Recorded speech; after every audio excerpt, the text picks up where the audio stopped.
स्वयं सहायता समूह, सेल्फ हेल्प ग्रुप, जिसे SHG भी कहते हैं। गांव में आपने सुना होगा समूह का गठन बराबर होता रहता है, जिसमें अधिकतर महिलाएं उसकी सदस्य होती हैं। समूह का गठन कैसे किया जाता है और क्यों किया जाता है, ये चीज आपको समझनी होगी। समूह जब भी कोई व्यक्ति जो समूह के गठन का कार्य करता है, तो सबसे पहले वो एक समुदाय का चयन करता है, एक गांव का चयन करता है कि उसे किस समुदाय में जाके समूह बनाना है। तो पहले वो उस गांव में जाएगा।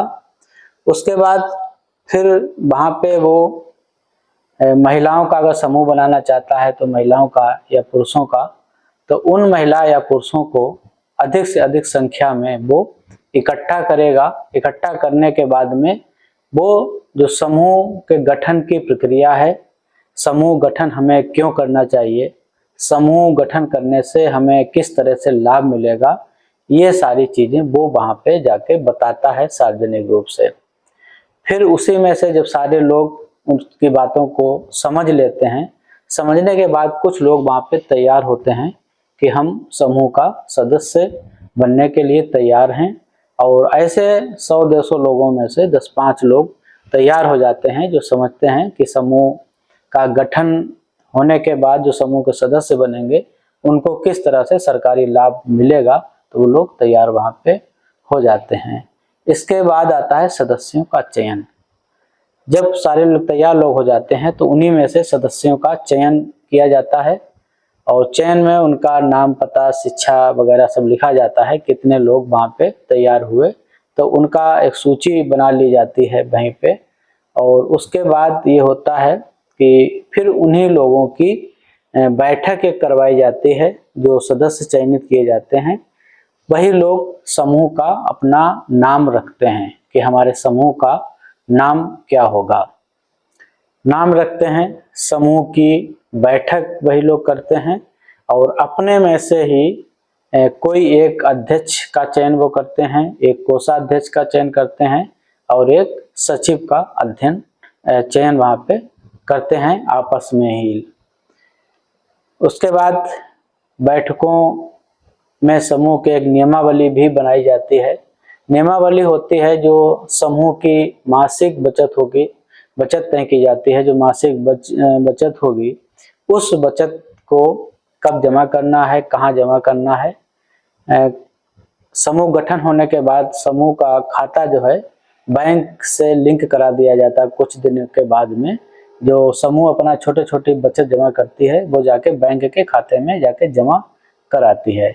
समूह अपने आंतरिक लेन देन के नियम बनाती है। कोई सदस्य जिसे 1000 रुपये जरूरत है, 2000 रुपये जरूरत है, तो वो एक निश्चित ब्याज दर पे समूह से पैसा उधार लेगा, और अपना काम करने के बाद में उस समूह को वो ब्याज सहित पैसा वापस कर देगा।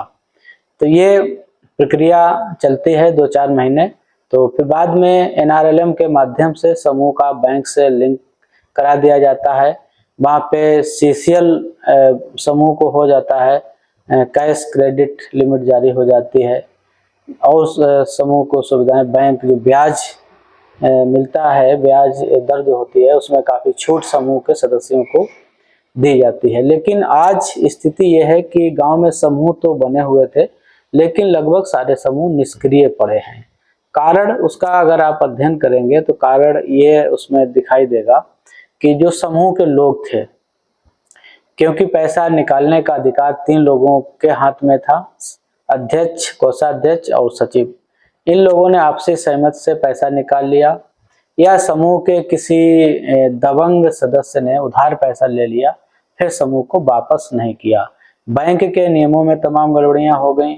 बैंकों को, जो बैंकों ने पैसा दिया था, CCL वगैरह दिया था, वो बैंकों को वापस नहीं किया गया।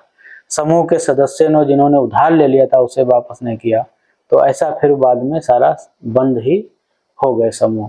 तो समूह एक बहुत ही अच्छी प्रक्रिया है, जो एक सामाजिक एक स्तर के लोग वहाँ पे होने चाहिए। उनका एक आर्थिक उद्देश्य होना चाहिए कि हम किस क्षेत्र में समूह के साथ कार्य करेंगे और अपना व्यवसाय करेंगे, जिससे हम अधिक से अधिक पैसे को अर्जित कर सकें, अपनी इनकम को बढ़ा सकें। तो सरकार का उद्देश्य तो ठीक था, लेकिन जब स्वार्थी लोग, स्वार्थी सदस्य जब जहाँ जुड़ जाते हैं तो वो फिर ऐसी तरह से नुकसान कर देते हैं। तो समूह से आप लोग अगर जुड़ना चाहें तो NRLM के लोग होते हैं ब्लॉक पे, उनसे संपर्क करके समूह का गठन आप करवा सकते हैं नए सिरे से एक उद्देश्य लेके।